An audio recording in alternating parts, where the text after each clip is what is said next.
இலக்கை நோக்கி டுவர்ட் த கோல் இந்த நிகழ்ச்சிக்கு உங்களை அன்புடன் வரவேற்கிறோம். Praise the Lord. ஆண்டவராகிய இயேசுவின் இனிய நாமத்தில் உங்கள் எல்லாருக்கும் அன்பின் வாழ்த்துக்கள்.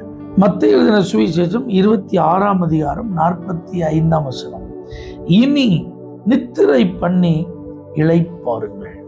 கெத்சமனே தோட்டத்திற்கு 11 சீஷர்களோடு சென்ற இயேசு பேதுரு, யோவான், யாக்கோபு இந்த 3 பேரை மாத்திரம் என்னோடே கூட விழித்திருங்கள் அப்படின்னு சொல்லிட்டு சற்று அப்புறம் போய் முகங்குப்புற விழுந்து பலத்த சத்தத்தோடும் கண்ணீரோடும் வியர்வையின் துளிகள் இரத்தத்தின் பெருந்துளிகளாய் கீழே விழ ஆண்டவர் ஜெபித்தார். கொஞ்ச நேரம் கழிச்சு திரும்பி வந்து பார்த்தா நல்லா தூங்கிட்டு இருக்காங்க. சோதனைக்குட்படாதபடிக்கு விழித்திருந்து ஜெபம் பண்ணுங்கள் அப்படின்னு சொல்லிட்டு 2வதும் அவர் போய் ஜெபிக்கிறார். மறுபடியும் வந்து பார்த்தா நல்லா தூங்கிட்டு இருக்காங்க. என்னோட கூட 1 மணி நேரமாவது விழித்திருக்க கூடாதா அப்படின்னு கேட்டதுக்கு அப்புறமும் அவங்களை எழுப்பி விட்டுட்டு போய் ஜெபித்து 3வது முறை இயேசு வந்து பார்த்தா அப்பவும் அவர்கள் நித்திரை மயக்கத்தில் இருக்கிறத பார்த்துதான் இந்த வார்த்தையை சொல்றாரு, இனி நித்திரை பண்ணி இளைப்பாருங்கள். தெய்வ பிள்ளைகளை, இது ஆண்டவர் சந்தோஷமா டேக் ரெஸ்ட் அப்படி சொல்லலைங்க, ரொம்ப வருத்தத்தோட அவர் சொன்ன வார்த்தை.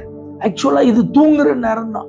ஏன்னா இரவு உணவு முடிஞ்சிட்டு அதுக்கப்புறம் வேற வேலை இல்லை, தூங்க வேண்டியதுதான். ஆனா தூங்க வேண்டிய அந்த நேரத்துல நீங்க தூங்காம விழித்திருங்கள் அப்படின்னு ஆண்டவர் ஏன் சொல்றாருன்னா, நீங்க இப்ப கொஞ்சம் விலைக்கரையம் செலுத்தும் நேரத்தில் வந்திருக்கிறீர்கள். இது விலைக்கரையம் செலுத்தும் காலம். இது நீங்கள் தூங்கி வழக்கமாக உங்கள் பொழுதை கழிக்கும் ஒரு நிலையில் இருப்பது கூடாது. ஏன்னா தேவ சித்தம் நிறைவேறணும்னா நீங்க கொஞ்சம் விலைக்கரையை செலுத்தி தான் ஆகும். இப்போ இயேசு பாருங்க, அவர் போய் மிகுந்த வியாகுலத்தோட, பிதாவே இந்த பாத்திரம் என்னை விட்டு நீங்க கூடுமானால் அது நீங்கும்படி செய்யும், ஆகிலும் என்னுடைய சித்தத்தின்படி அல்ல உம்முடைய சித்தத்தின்படி ஆக கடவுது என்று அவர் விலைக்கரையம் செலுத்தி ஜெபித்து கொண்டிருக்கிறார். அதனாலதான் அவரால் அந்த தேவ சித்தத்தை பரிபூரணமாய் நிறைவேற்ற முடிந்தது. தேவனுடைய பிள்ளைகளே, தேவ சித்தத்தை நாம் நிறைவேற்றாத பட்சத்தில் பரலோக ராஜ்யத்தில் நமக்கு என்ன கிடையாது? இடம் கிடையாது. தேவ சித்தம் என்றால் தேவனுடைய விருப்பத்தை நிறைவேற்றி வாழ்தல். அப்ப தேவனுடைய விருப்பத்தை நிறைவேற்றும் போது உங்களுடைய விருப்பத்தெல்லாம் நீங்க விட்டு கொடுக்க வேண்டியது இருக்கும். உங்களுக்கு பெருசா தெரிகிறதெல்லாம் நீங்க தியாகம் பண்ண வேண்டியது இருக்கும். அவசியமானது அப்படிங்கிறதெல்லாம் நீங்க என்ன செய்ய வேண்டியது இருக்கும்? ஆண்டவருக்காக இழக்க வேண்டியது இருக்கும். அங்க பாருங்க, இந்த தூங்குற நேரத்துல நீ தூங்காம ஜெபம் பண்ணுன்னு சொல்ற அந்த விலைக்கிரயத்தை செலுத்த இந்த சீஷர்கள் தவறி போனார். அதனால என்ன நடந்தது? ஆண்டவர் ஏற்கனவே சொல்றார், என் நிமித்தம் இன்னைக்கு நீங்க எல்லாரும் இடரல் அடைவீர்கள். ஆனா பாருங்க, அவங்க எல்லாரும் அதை குறித்த அக்கறை உள்ளவர்களாகவே இல்லை.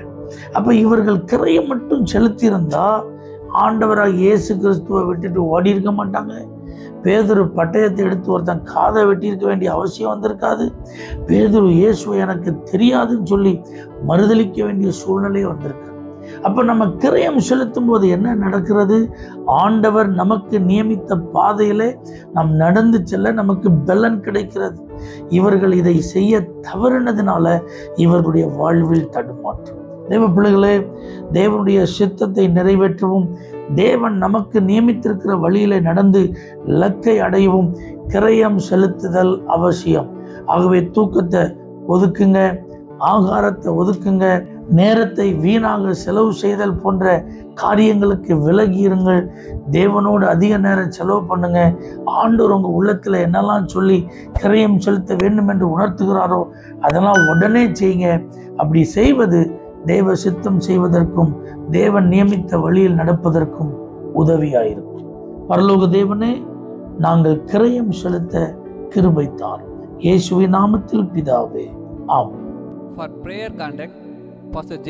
Kumar, El Shaddai Ministries, 9500252586, Surandai.